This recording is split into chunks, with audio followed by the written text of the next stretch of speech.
Welcome to Lady Audaci-TEA. It's Alex and Amanda. Girl, introduce yourself. Sorry, I'm here.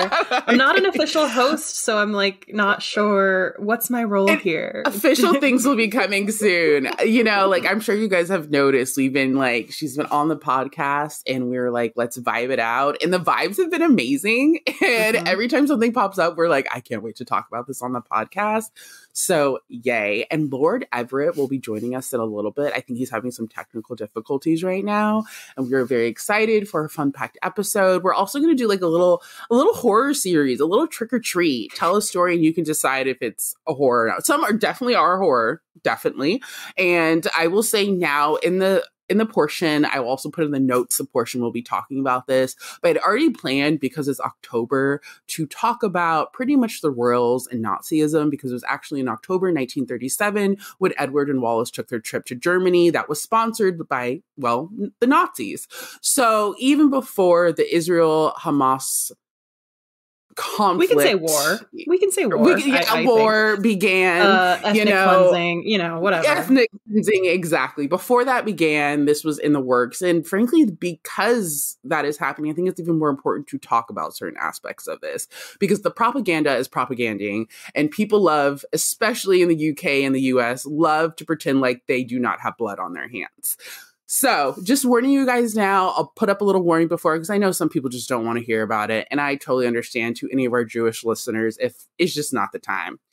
But of course, before we get there, we're going to start out with some really fun banana article. A really interesting thing has been going on, honestly, since about April 2023. It was revealed that the Middletons Party Pieces was going out of business, and not just going out of business, but was going into administration, which as far as I understand means like they're going bankrupt and they can't pay their debts. And those debts happen to be around like $3 million. Yes. Yes. And it was reported around in June that the creditors were asking for their money. And a lot of these too are businesses that aren't like these huge corporations, but you could say smaller businesses. But the fact is that the money counts. Losing $40,000, losing $500,000 means a lot to them and they need their money. And well, Party Pieces and Michael and Carol are not paying. Yeah. As somebody who just has to start paying on her student loans this month, listen, I get it. I get how hard that is when you finally have to start paying back the money you owe. But like, listen, you took that money out, even though. And you live on a whole estate. I don't know. It's so weird seeing people who appear to be super rich, not paying their bills. It's just, and just like a quick little background about this, you guys. So again, this all started about 2023 when we started hearing about Party Pieces was going out of business because it was pretty much going bankrupt. But this all seemed to begin in about 2019 when like Party Pieces became a public company and they said like did a full rebrand. And Carol became a brand ambassador of the company and the Middletons became the majority stakeholders. So they also had 3 partners come in at that time. Their CEO was Stephen Brentwood, and he was also 2/3 of the financial backers that came in. So they came in, and by 2020, obviously the pandemic, Party Pieces was hurting. Okay, it was hurting. By 2021, we get the first actual like little bit. I think there was actually some reports in 2021 that Party Pieces was having financial difficulties. And at that time, it was about $1.35 million pounds. And again, they blamed Brexit and they blamed the pandemic. By October 2022, we start getting all this information of like, oh my gosh, they're launching an e-commerce site and it's sold everything out. They're super successful. And then the US launch in Jersey, which was a bunch of like local shop Jersey.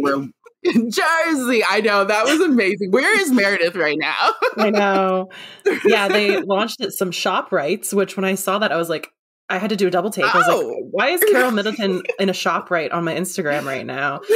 But when we say brand ambassador, we mean brand ambassador because she was a brand ambassador. Yep. She hopped over here. She had her picture on the little, I don't know what you call them, the end caps of the aisles in the shop, right?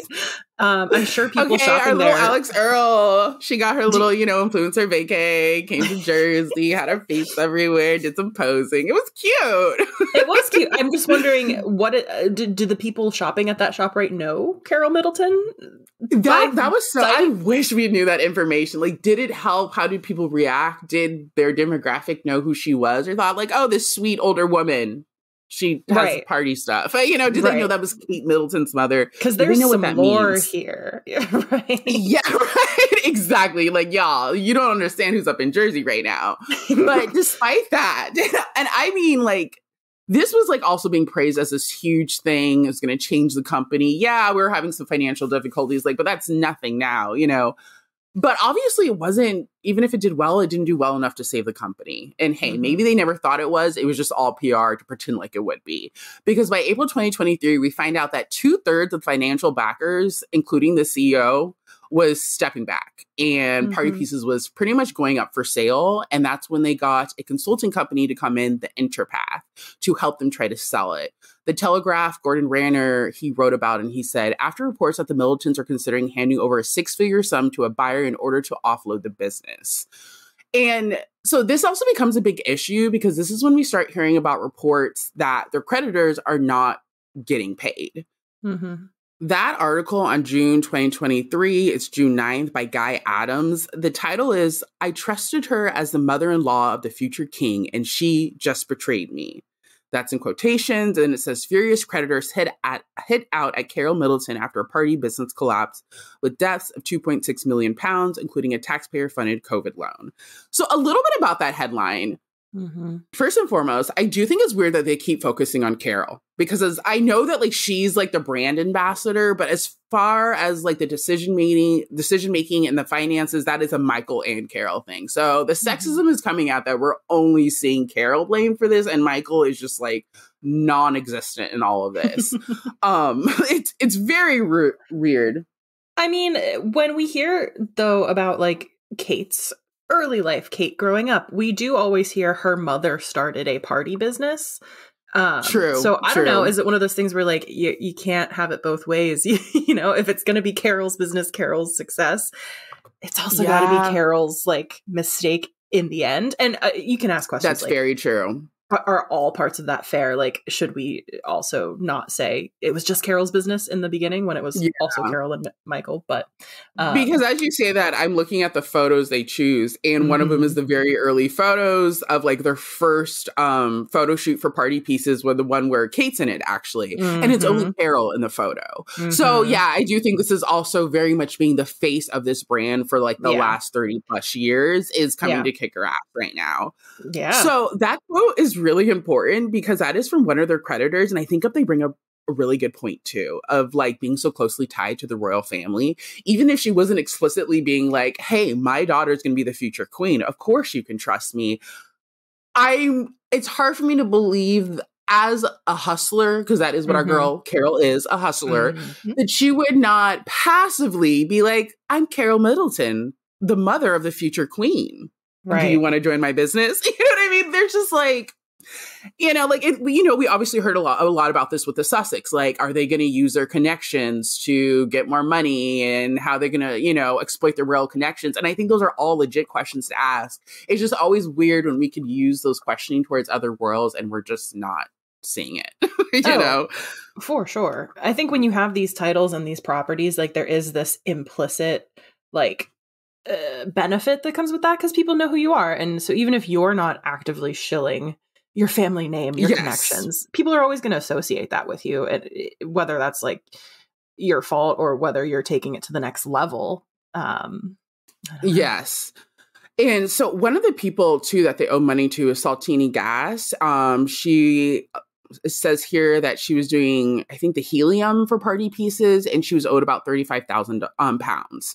So she says, and this is through a spokesperson for her business, we started chasing, they were making excuses, explained a spokesman, who says he was called by Mrs. Middleton on her personal mobile. She apologized. She said that one of the managers was failing to deal with it. So she said, I'm personally going to deal with it. I'll rectify everything. I won't be able to pay it in one lump. I'll pay it on a weekly basis.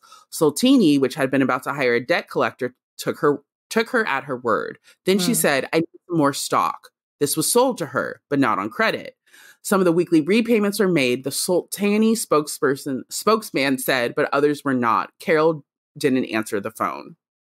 So that's where it gets sticky, because Carol is explicitly promising these people she's going to pay them back. She even looks like she got more product from him as she owes them this money and then didn't pay them. Like, that's where it's just like, you can't escape her hands are in this directly. Right. So this is all leading us. I was going to say, that's a lot of setup for one Bananas article. You guys, I'm sorry. I've been wanting to get into this because I'm just like so shook that this is actually happening. Like, they're allowing this to happen. And we will talk about in a little bit, because honestly, we decided we're going to save that for the paywall, because sometimes as Middleton fans, we get in too much, and to have that conversation, paywall. But anyways, to start the conversation we're going to have. So on October 15th, we get the first from the Mirror. It reads, Kate Middleton's parents targeted in abusive posters after party business collapse. And then in this, they report that there's posters all around Bucklebury, which is like the town where they live. And it's pretty much posters saying, you owe us money, give it back. And there's reports that James Middleton was like furiously tearing them down from trees. Like, it has everything, you guys. So finally, on October 20th, we get to the Daily Mail. There's a headline, a dramatic article that seems ripped from a one-cent murder mystery, and a photo of the laminated posters that are causing havoc in the streets of Bucklebury. It is titled, Bucklebury's First Family Are Under Attack Over Their Collapsed Firm's Unpaid Bills. So who is the poison poster prowler stalking the Middletons? Poster prowler. Come on. I really was like, wait, they get poisoned? Did you ever watch all the articles are? Did you ever watch, it's one of those murder shows on the BBC. It's called Midsummer Murders, and they all take place in these little like towns and villages and hamlets. This is a Midsummer Murders episode. Yes. Okay, thank you. I was trying to think of like, what does this sound like? This sounds like a British narrative. I know this show. Like, this person watches a lot of that, because this whole thing is like literally reads as a murder mystery. There's literally like, a map of the town on the header of the story. With like, it has little village shop, village hall. They're all labeled. Yes, exactly. Like, literally, you guys, you would think someone straight up got hurt. Like, it's crazy. But one thing this Daily Mail article did give us, other than the entertainment factor, is this damn poster, and it is laminated. Like, these people are not messing around, you guys. It is laminated. It says justice for creditors, and something's blurred out. Bucklebury Party Pieces Holdings Ltd owes its creditors £2.5 million, including 831,400. Why do I always? Sorry. Okay. This has happened before. £831,435,000 to HMRC and government loan. Yes, folks, that's taxpayers' money. Petition the insolvency service, and then a couple rows are totally blanked out, and then it says the future king's-in-law screwing its creditors, shameful, cough up, and then it blurs out the rest of that. Yeah. So called out. Okay, This is like burn book status, but deserved. Okay. This girl is the nastiest skank bitch I've ever met. Do not trust her. She is a fugly slut.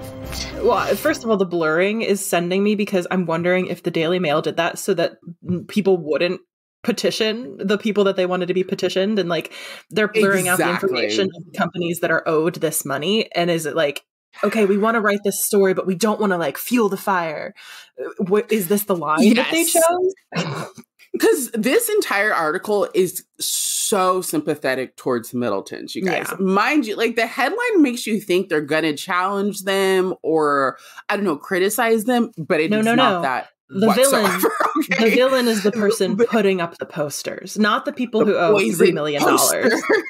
Yes, exactly. I mean, this is a long article, and I would say the solid 95% of it is them. They did their investigation journalism, okay, going to the town, hit the ground running, and are talking to the people of the town. And everyone is like a universal, at least that they are quoting, like, I can't believe this is happening to the Middletons. These are such like nice people. We're so upset for them. And they're saying like they're tearing down the posters whenever they see them because they think it's shameful and that doesn't belong in their town. So... And they're saying, too, one specific thing about the person who's putting up these posters. First off, no one's seen them, which is cracking me up because everyone's like, it has to be an outsider. They're coming at the dead of night. We never see them. We wake up and we come in to open up the shops and the signs are already there. Like this, whoever is doing this is just like a masterclass, okay, of invisibility. Yeah. And they're also like popping them up on spots that they know a lot of people will be around. So like the church on Sunday, there's like, I guess, a certain fish and chip shop that everyone goes to during a certain day of the week for the town. And like they see live music. The posters have been there. And the Middleton's favorite grocery store. And the entrance to the village cricket ground, which just, once again, we're in like a murder mystery show. Yes. So it's all very posh. I want to hear everyone's accents, honestly. It would make it even better. So they actually, because this was reported by the Mirror about James Middleton ripping down posters, but they got a lot more info about the posters and the people that helped him tear them down. Like, y'all, the community is coming together for these billionaires who are not paying their debts. It says he was not happy. They actually spoke to someone who saw James ripping down the posters, and this guy is saying he was not happy and wanted to know if we had seen any more. He wanted them taken down, says 57-year-old Terry Muggeridge, assistant manager at the store, which is situated 6 miles from Bucklebury and 3 miles from Jane's Stanford Dingley home. Postmaster Eugene Smith adds, there were lots of these posters all over the area, and I removed every single one. I am not going to tolerate this in our village. The family has been here for years. They are great citizens. This just doesn't wash. I don't know. Again, you guys, British. They all take money. Yeah, right? So, and this is like repeated. They're really great citizens. They don't deserve this. And I mean, we're like halfway in the article and you finally get to, why would people be doing this? Because like, you would think they're just completely innocent. And my favorite thing is though, they finally asked this question and they followed up with another villager being like, I don't know why anyone would do this. They're amazing people. Just like, crazy. Wait, what? And then finally, a few paragraphs later, they tell us. Yeah. This is so British on a couple levels. And like, there's this, if you watch these British murder mystery shows, there's this idea of like, this kind of debt, this kind of keeping up appearances, but not having the finances to back it up. It's so normalized in these upper class circles, but it's also like, you don't talk about it. It is hush hush. And there is a degree of shame with it, but like everybody kind of just knows to not talk about it. So there's like this degree of respectability, which like is very true. It's kind of like old world, upper tier, British upper class. But now that's rubbing up against social media and sensationalized journalism. And I don't know, people who want to hold rich people accountable. And like that might be a reckoning that's happening for the first time in Bucklebury. Who knows? Oh, that's true. And like the COVID loan. And my thing is too, the COVID loan, I don't think like she did any shifty there because she would have been owed that. She didn't do something shifty to get the COVID loan. You can more blame the government for allowing these rich people to get access to that. It's those like loans. PPP loans in the US that were like designed to be given. So yeah, of course people were going to take advantage of that system. And she definitely took advantage, and now and again, it just doesn't look great because her connection to the royal family who used tax dollars to run their businesses. And now this woman who's connected to the royal family is using tax dollars to pay off her bills. And it's like, are you going to sell your estate? Are you going to sell one of your homes? Are you going to skip a, vacation in Mystique or whatever it's called? I don't think so, but okay. And I think the biggest question we have, so Richard Eden made a tweet for a story that he wrote that is about the $13,000 that William and Kate had donated to an organization during one of their trips. I don't have the tweet up right now. I wish I did. But you guys, this tweet is so simple, and the responses to his tweet are insane. And really, once again, shows that stan culture is an issue. This is Richard Eden, or Palmer. I will gladly call him out when he's shady, which he is. But this tweet wasn't shady. It was just the facts. The financial report showed they gave away $13,000. People were not happy to hear that low number. So like, how dare you say that? And he's like, but it's the truth. That's facts. So we get to his article. Facts don't care about your feelings, royalists. Exactly. It says, and I think this is also, and I'm very excited to ask you questions about this because I know you know more about like the philanthropy world and stuff like that than me. So you can maybe explain a couple of these things to us. But let's start with the article. It says how William and Kate donated $13,000 after seaside trip and are now transforming royal visits. Exclusive. The main legacy of a royal visit has traditionally been a plaque and a happy memories. But the Prince and Princess of Wales are on a mission to change all of that. So first off, this is like really funny because this is, again, what Meghan and Harry were doing. And it's being credited towards William and Kate for doing it first. And we talked about this type of work when they launched it. Didn't they call it like an impact day last year, I think? Yes. This is our impact days. Yes. So we're finally getting the fruit of the impact day. We finally have some like details to be able to discuss rather than just the press release, which...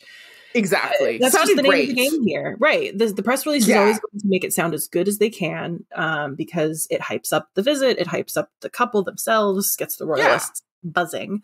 But then you do have to look at the actual impact of these events. Which, and the facts. Which does actually come out once a year in these financial reports, which are from the Royal Foundation of the Prince and Princess of Wales. The Royal Foundation.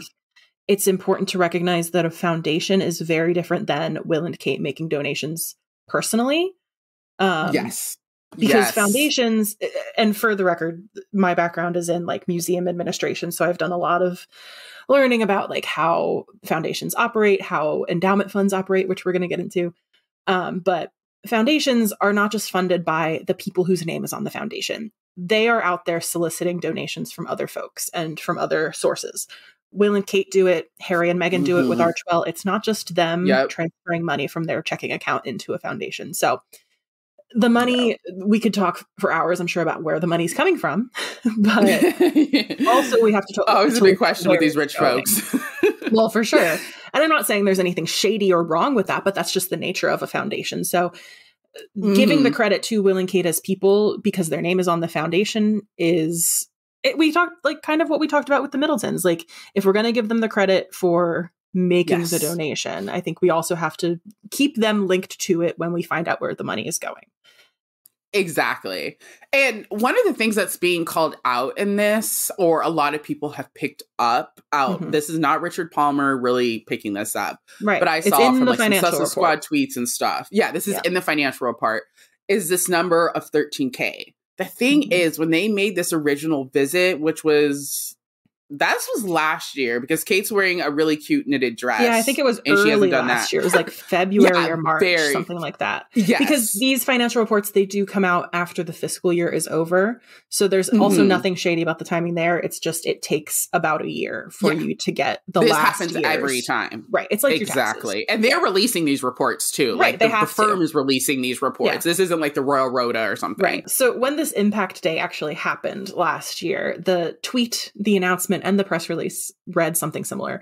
But the tweet is, so pleased to announce £345,000 of funding from the Royal Foundation and 2 ridings, which is the charity they were working with in the area, leaving a lasting legacy of support for young people's mental health here in Scarborough.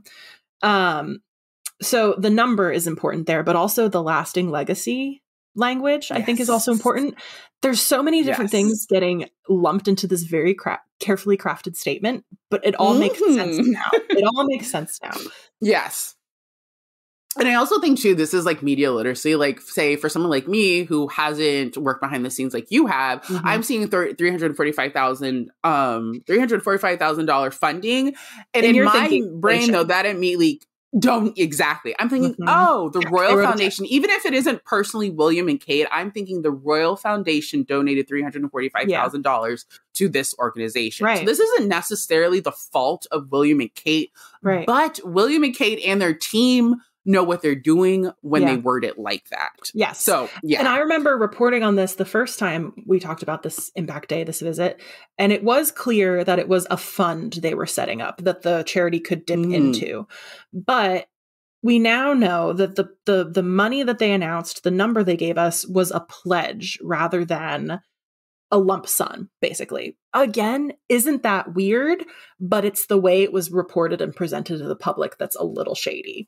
And can I ask, real quick, ask that, like, when you're saying it was a pledge instead of this, like, what do you mean by that? Like, what is the pledge then? So there's different ways you can do it, but basically it means your foundation has pledged, promised that this fund will be set up with this amount of money after all the payments get made.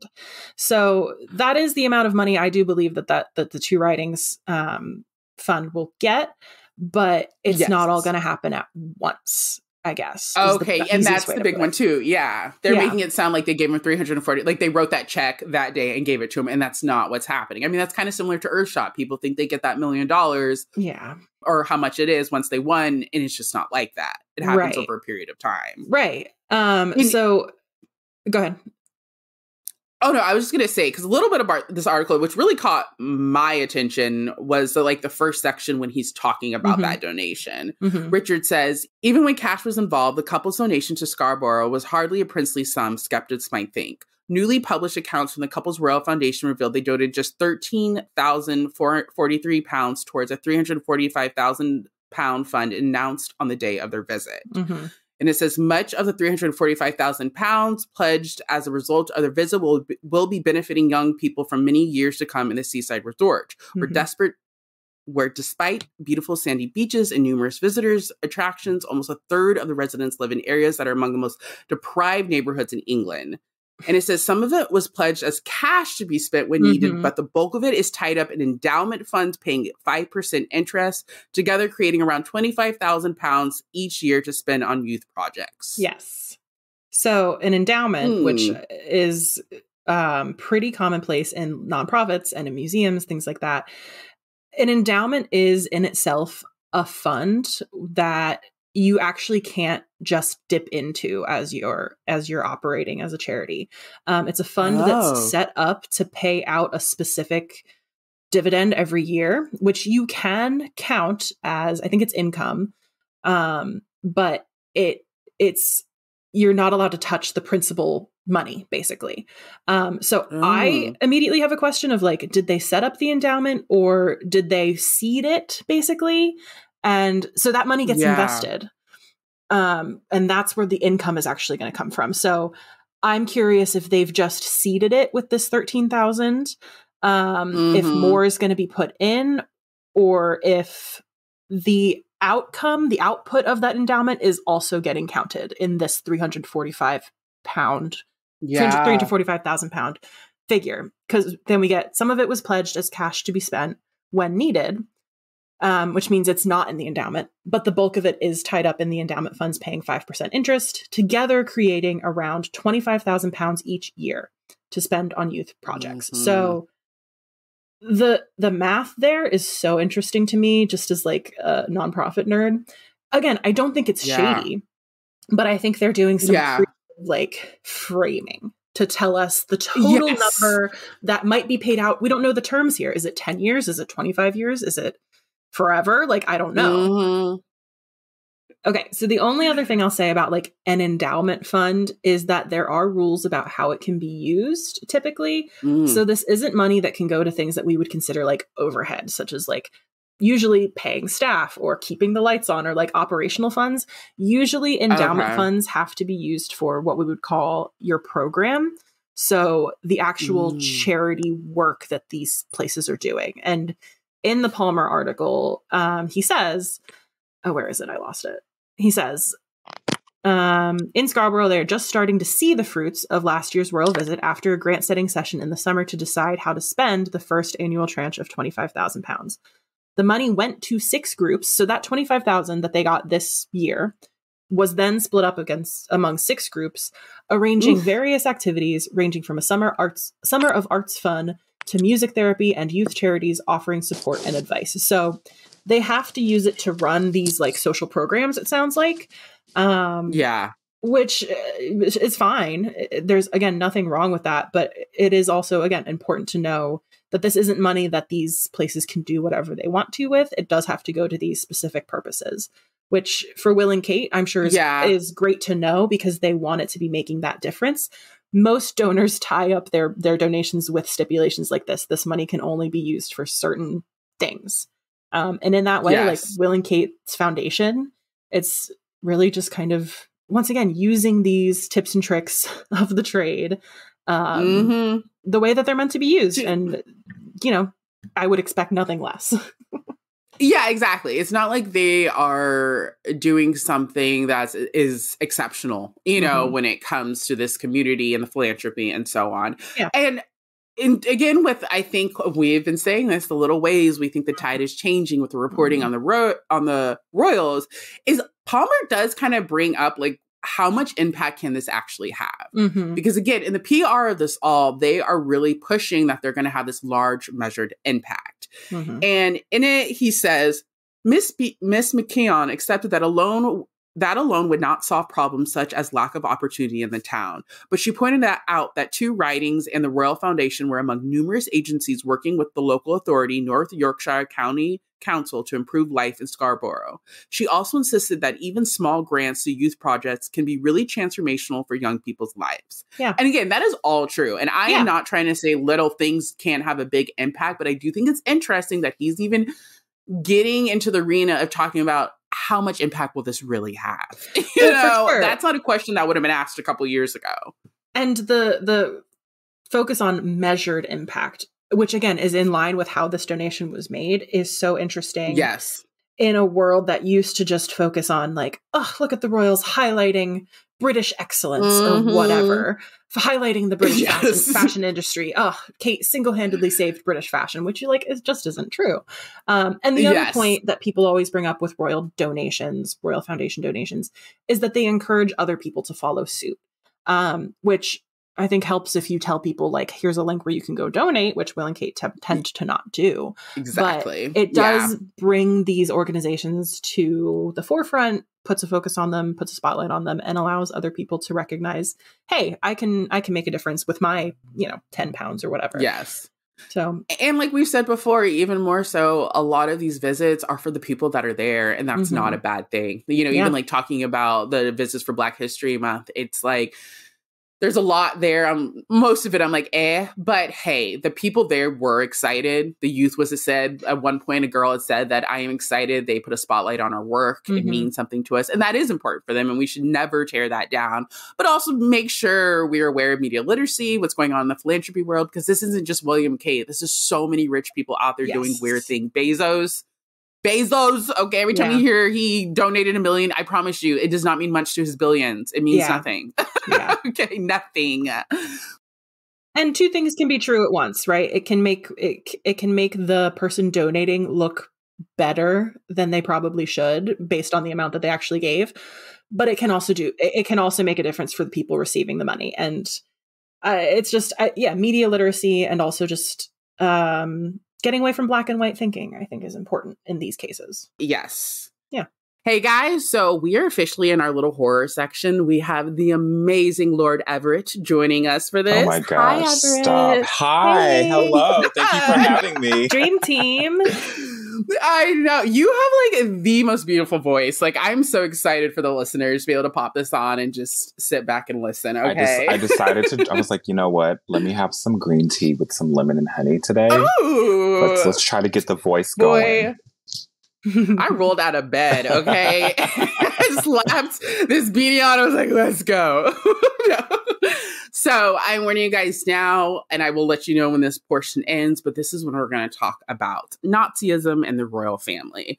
And for my horror, for pure horror, because again, October 1937 is when Edward and Wallace went to Germany for their Nazi-sponsored influencer trip or whatever, to promote Nazism. So I thought, why don't we talk about some of the other stuff that has came out with the British royal family? Because I've always said through my research of what I've seen, obviously Edward and Wallace do get the shit they should get for being anti-Semitic and completely okay with Nazism, but they weren't the only ones. And it seems like the the media highlights them and spotlights them so they don't have to talk about the other cases in the royal family. And one of the times we learned about that was on July 18th, 2015.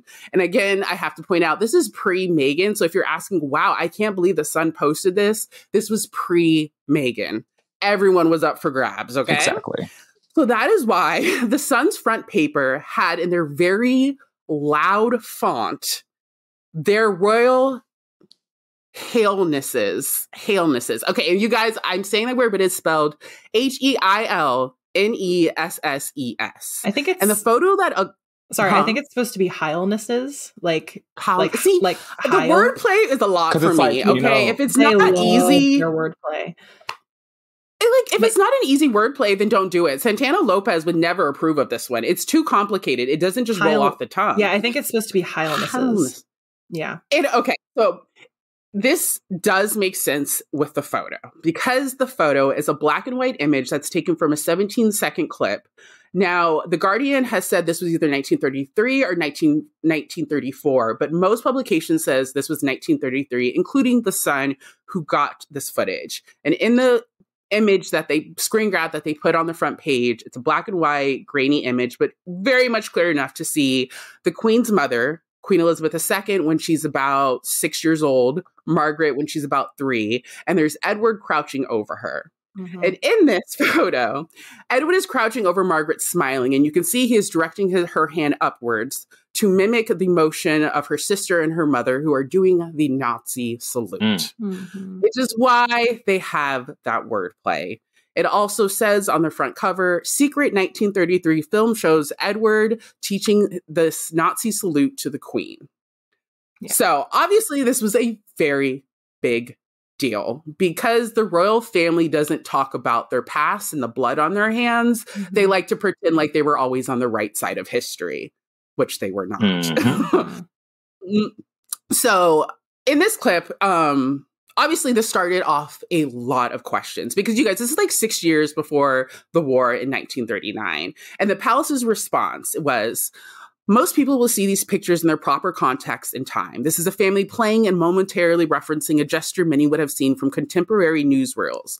No one at that time had any sense how it would evolve. To imply anything else is misleading and dishonest. The Queen is around 6 years of age at the time and entirely innocent of attaching any meaning to these gestures. Mm-hmm. The Queen and her family's service and dedication to the welfare of this nation during the war and the 63 years the Queen has spent building relations between nations and the people, and people speaks for itself. Okay. Yeah. Okay. So the funny thing is I actually talked about this with a couple history nerds from my work.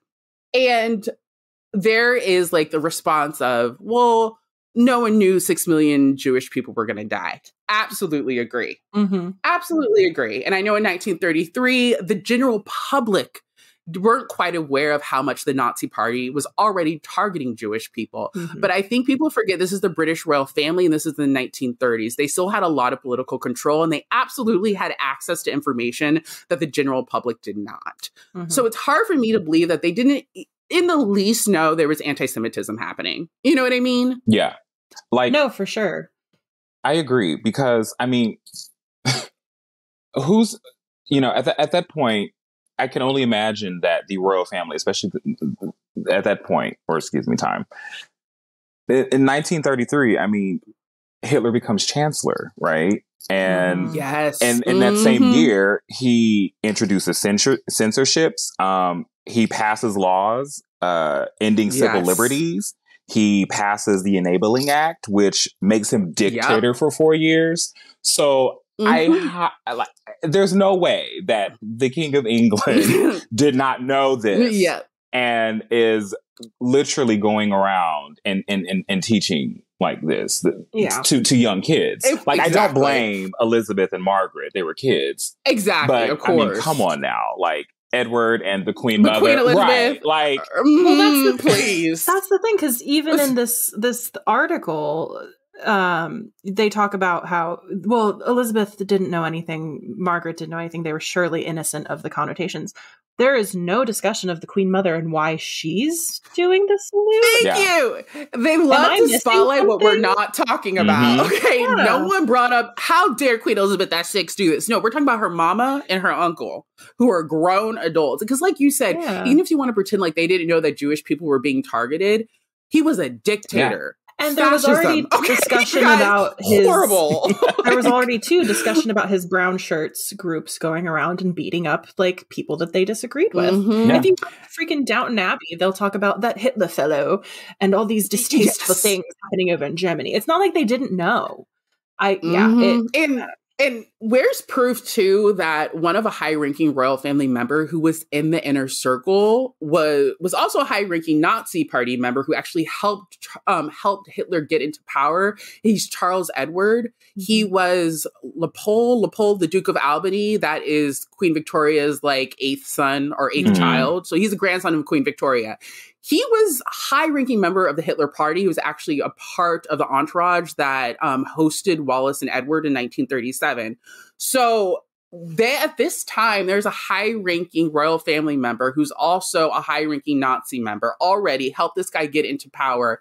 And we know that he was talking to royals among this time, especially later on in like 1935 and so on. So the intermingling between the Nazi Party and literally the monarchs is so not talked about. And it's scary because a lot of this, when this came out, it brought up the conversation about how secretive the royal archives are because they keep so much hidden away. And it sounds like the 1930s, they just will not release records, especially when it comes to the war. They will not allow people to have access to the records to fully show what was going on. Because one of the things is that Queen Mary was very pro-German. Despite them having to give up their last name in 1917 because of World War I and like the anti-German sentiment, it's very clear that she was still very pro-German. She didn't want to give up her last name. She just did it because they had to. So people are like, it's not shocking. She may have been one of those people who was like, I'm cool with Nazism. Let's kind of listen to Hitler and see what he's got to say. Maybe he has some ideas, you know? But according to this tape, there's actually in this article for The Guardian, we have a Dick Arbiter moment. And he actually suggests that this may have not came from the royal archives, but the Duke of Windsor's estate. Like pretty much someone took it and leaked it and didn't tell nobody. He says, they'll be wondering whether it was in fact something that was held in royal archives at Windsor or whether it was being held by the Duke of Windsor's estate, he told the BBC News. And if it was the Duke of Windsor's estate, then somebody has clearly taken it from the estate, and here it is 82 years later. But a lot of questions have to be asked, and a lot of questions got to be answered. And I think that was my biggest thing, too, when you look at the media around this. The royals were so caught up in finding out who did it, and saying Queen Elizabeth isn't a Nazi. Queen Elizabeth II isn't a Nazi, so leave her alone. And like we were saying before, not answering the questions that were being asked. How infiltrated was the family with the Nazis? Why did they think this was acceptable? And why are they doing the fucking Nazi salute? Okay. With their children. Because they describe the video and they're like, Elizabeth literally sees her mom does it, puts her hands up when she sees her mom does it, puts it down, sees her mom do it again. So then she puts her hand up, and then Margaret puts her hand up, and then Edward's having her put her hand up. And it's just like, and I think a really important conversation with everything going on in the world today is like, what side of history do you want to be on?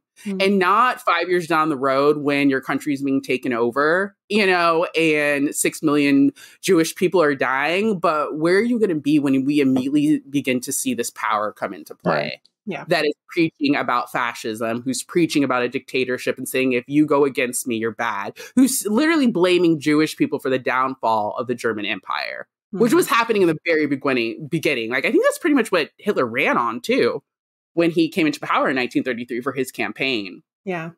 And there's been discussion about why Edward was like so enamored with Hitler and with Nazi Germany. And I'm not trying to make excuses for him, like, at all. Let me be clear. But he was like supposed to be this figurehead, this ambassador for Hitler's mission for peace, quote unquote, is how I've seen it described. He was supposed to be the guy to like spread the message abroad. Right. Oh God. Yeah. So it's not clear how much he knew because I don't know. God love Edward the VIII. I think he was just like a little bit naive and a little bit prone to seeing what he wanted to see. He was a himbo. Well, yeah. But, and that's, again, not to excuse the fact that he did get so caught up in being enamored with the Nazis. But I think, too, like, so much of this conversation is also focused on keeping the blame squarely on him and like not letting it seep out to the rest of the royal family. Yeah. And like, I'm also because he didn't influence the royal family like they want us to believe. He did not with the Nazism. And this is why it's so interesting to me because I always thought the Queen Mum and Edward didn't get along, you know, like I thought she didn't like him. Why is she here letting him teach her the Nazi salute? So again, questions. Exactly, a lot of questions, and it's like, why are you guys? It's like that age-old. I mean, this has been going on with the British monarchy for centuries, probably, where they pick one person as the scapegoat, and then that person will serve as the person everybody needs to hate, dislike, and all of that. I mean, there has been stories about Edward the Eighth in Barbados saying that colored people were revolting. And there even there have been mentions about Prince Philip making certain for sure. And the Queen Mum herself too. And the Queen Mother herself. Supposedly sleeping with these supposed people that Prince Philip is talking bad about. He's also visiting their, countries and sleeping with them, BTS. But allegedly. And then you look at this, there's an article by the BBC where they call it, when this all came out, and they call it dishonest and misleading. And it's like, where's the dishonesty and where is the misleading from this? I mean, this is exactly what they did. And instead of addressing it head on, it's like they pass it off like, oh, we didn't know. And it's like, was not huge because, I mean, with the amount of, even in 2015, it wasn't that big. People get canceled over the most smallest thing when it comes to anti-Semitism, all that, but not the British. And somehow, and like they're like champions. People like see them as champions for like the Holocaust and talking about it. And I didn't look this up, and I'm going to, and I'll do a reel on and see what I can find. But I want to see how their work changed or picked up with the Jewish community after this was revealed. I'm very interested in seeing that. Especially, like, is that when we started seeing Kate work with the Jewish community and the Holocaust victims? You know what I mean? Like, is that when Prince William pledged to make peace in the Middle East his lifelong work or something like that? How's that going, William? Of course, thinking of Harry and his Nazi uniform, I remember reading articles like back when that came out, and they were saying that like a lot of the aristocrats on that street where that big party was thrown, and it was literally a colonialism and natives party, people were like, well, what's the big deal? It's just a costume. And this was the sentiment in 2010 or whatever when this happened. So I can only imagine how it was during British aristocrats during the 30s. If like they can excuse it in 2010, knowing what he did, what were they acting like in the 1930s? Because again, obviously fascism would be appealing to this people. I think that's what's so funny too in the rewriting of history. It's like, you're really going to pretend like Queen Elizabeth, the King, Queen Mary and stuff, and King George wouldn't have liked fascism. I mean, a dictatorship. It's pretty much like the monarchy, but like on crack. You know what I mean? Like on steroids. Like, why wouldn't they love this? Like, obviously they're attracted to this. So, yeah, a horror story for the dear, for the forever times. And I think just highlighting that once again, that the royal family is very, very secretive. They keep so much away from us and say it's like invasion of privacy, knowing damn well this stuff should be public records, especially when you're talking about letters and correspondence that are during the war and would have been talking about the war. Right. And I'm getting more stuff on Patreon about this because there is evidence that King George and Queen Elizabeth were close to this guy who was a Nazi officer that was Charles Edward, and that they more than once made decisions to pretty much pacify Hitler. But there's evidence to show that it cost Jewish people their lives because of that. So yeah, remember, propaganda is one hell of a thing. And the royal family was absolutely okay with anti-Semitism until Hitler said, I'm coming for your ass. And that's that. Horrifying. I'm spooked. Horrifying fucking people. Okay.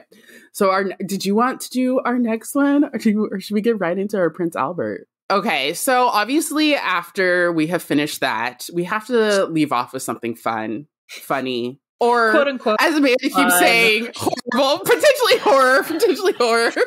Interesting royal history. Interesting. And I'm saying now, I mean, if you didn't already when we were talking about Nazism, if you have children around, you're at work, put the headphones on or just wait till later. Because I'm about to say the P word, unfortunately, several times. And P word, I mean penis, okay? Because we are going to talk about Prince Albert and his penis. Because according to Prince Albert and his Prince Albert, our own, what was he, Pete Davidson of his time, okay?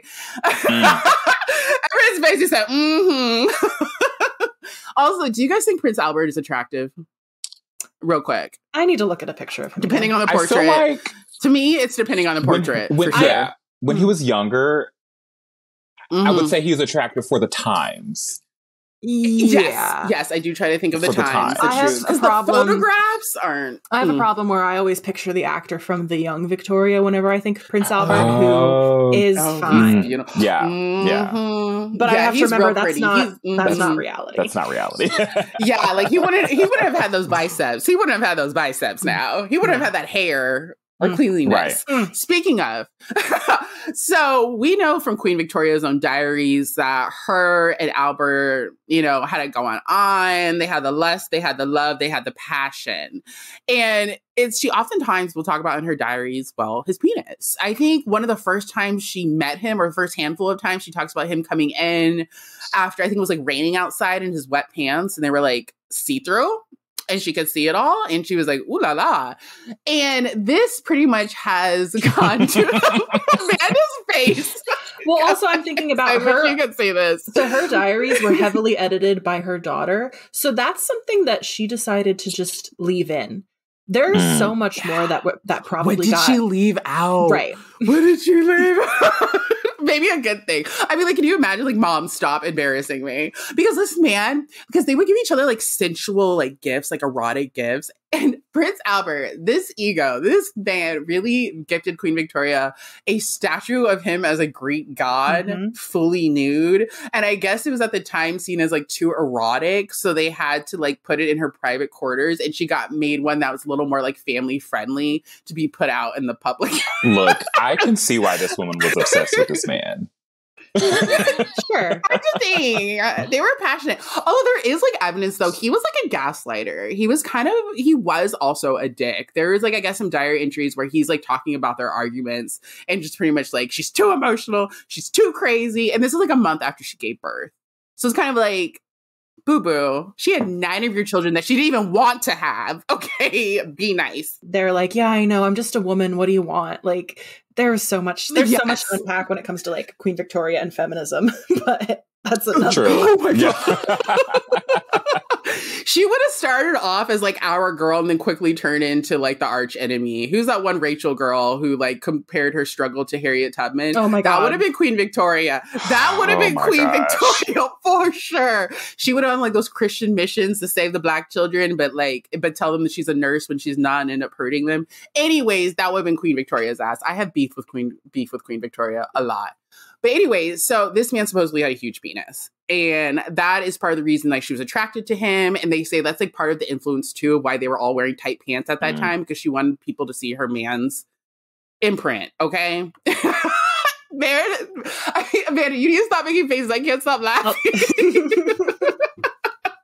There was also the prince. I was going to say there was also a theory. It's obviously not proven, but that Prince Albert had this. It was like a disease. I think it's called Peyronie's disease, where the penis curves. Yes. And so that's why he had it pierced to help his genitals hang with. I'm making the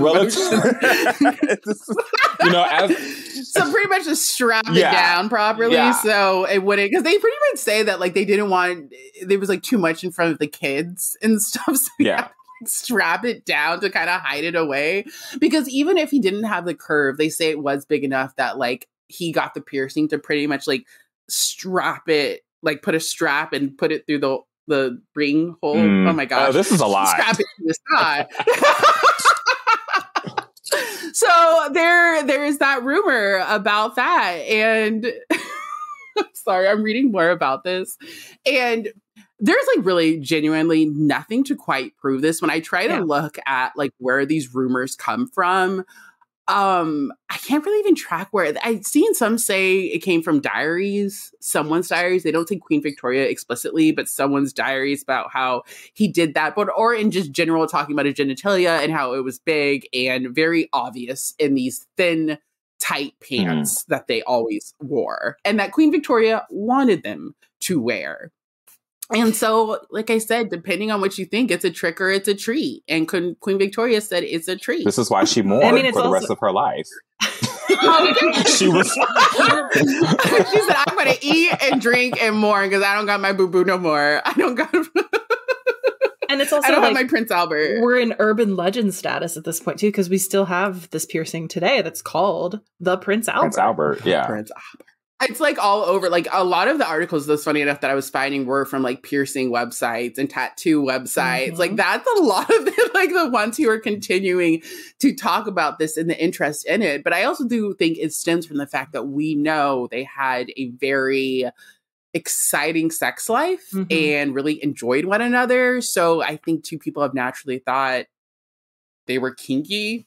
Sure. And this was like one of their kinks. And I don't know, I just like feel like maybe it's not that crazy because people were doing like really crazy things in the 1800s. You know what I mean? There were like Victorians who like had tattoos and stuff, like because they were touring all over the world now and kind of fetishizing the East. So Victorians would come back covered with tattoos.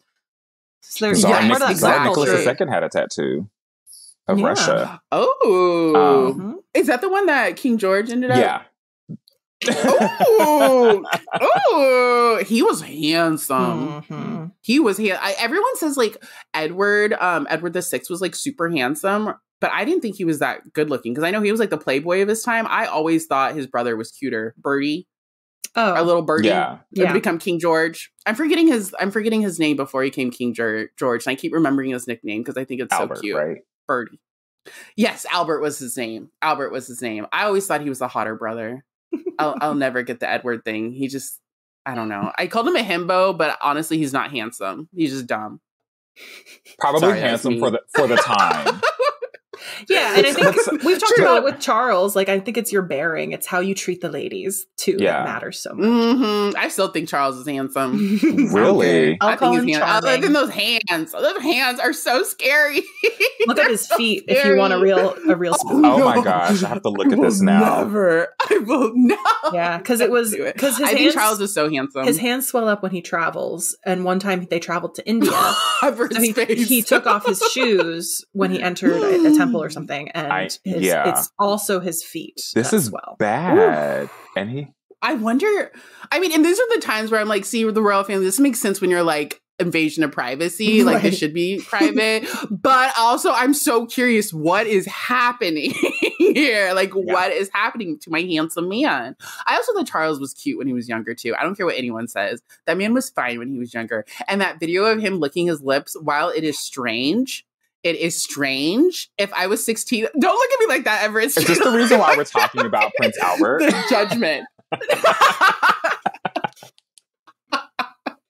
Also, another royal that was rumored to secretly and low-key love Black women and love going to the Caribbean because of that. These men are trifling. I swear one day we need to just do an episode on royal men secretly loving Black and brown women, but society not allowing it until Harry came. Oh, we could we'll probably never see that happen again. We could talk about a different Prince Albert over in Monaco who has mixed-race children outside of his marriage. I did a video on him. Okay, I always tell people, Prince Albert, I remember reading about him when I was like 13 on the gossip blogs because they were tracking them down, and like him with his like Black like girlfriend or fiance, and it was always written as this just like heartbreaking love story. I would love to dig into the fact if that's true or not, because Prince Albert also just seems like a dick though. Like a dick. Yeah, I mean, holding your fiance hostage and taking away her passport, like, that's a lot. I mean, kind of a red flag. Kind of. I mean, I think we went from beige to red flag real quick on that one. that whole situation was, and I mean, if you watch the wedding, you can just, you literally see her breaking down. And I know this isn't the discussion, but it's like, girl, Hug. Let me give you girl. an essential hug. Because that's all I think we're going to be able to get you. Can I ship over a hug? Well, and I mean, like, I don't know, the Monaco family is weird because you think about, you know, like his mother and stuff and how she got there. Like, I always hear, like, you know, how, like, people will be like, can you, I'm forgetting, what is her name? How can I forget that? Princess Grace. Grace Kelly. Thank you, Princess Grace. They're like, she made it. She came from nothing. She went to Hollywood, made a couple movies, then she got to marry a prince. And I'm like, you guys definitely haven't looked into that story because that was not the love story. That was not the love story you guys wanted to be. And have you seen that man? I'm sorry. Grace Kelly was beautiful. He was ugly. I thought Rania was pretty handsome. Maybe because he's short. I thought he was ugly. He had like, I don't know. Come on, just say it. He had like this suave demeanor to him. His father was not attractive Again, it's to me. the charm. Yeah. I think it's the how they this is like me themselves. talking about Charles. I'm like, he's charming. Don't ask me about his physical features, but he's charming. Okay. Okay, I swear, you guys, I'm not this like horrible. I care about people's personality too. But royal men either be ugly or be hot, and if you're ugly, I judge you harsher. No, I'm kidding. Kind of. Is that for the Patreon or not? Should I say that out loud? Whatever. That's why I judge Harry a little bit less than William now. Kidding. I'm kidding. I'm not kidding. Not kidding. Oh my gosh. Thank you guys for a very fun episode full of horror and treats depending on your viewpoint. Okay. Maybe just all horrors, honestly. Maybe all horrors for people. Thank you so much for joining us. And like, Everette, please let the people know where you are at. I need them to know where you are at because your videos are so good. And you guys, he covers all sorts of royals. He goes back in time. I know you just came back from Hawaii and plan on dipping into that royal family. And he has a really great reels about the Dubai royal family and some stuff that has happened there that is pure horror with like some of the princess being kidnapped and stuff.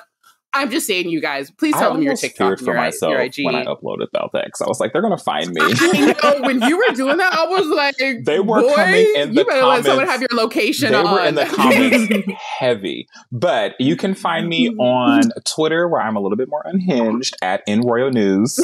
Capital I-N, capital R-O-Y-A-L, capital N-E-W-S. Obviously on TikTok at InRoyalNews, and on YouTube and Instagram at InRoyalNews. And you can find me everywhere. Yes. His Sierra try-ons are amazing too. Oh, thank you. And Amanda, let the people know. Let the people know, princess. Oh my God. My queen. You should know by now. I'm on TikTok and Instagram at Mata_of_fact. MATCA is Mata. It's my last name. It's a pun. It's been my handle forever. It's so perfect. So TikTok and Instagram. And then I actually have a podcast episode about a very saucy portrait that Queen Victoria had made for Prince Albert.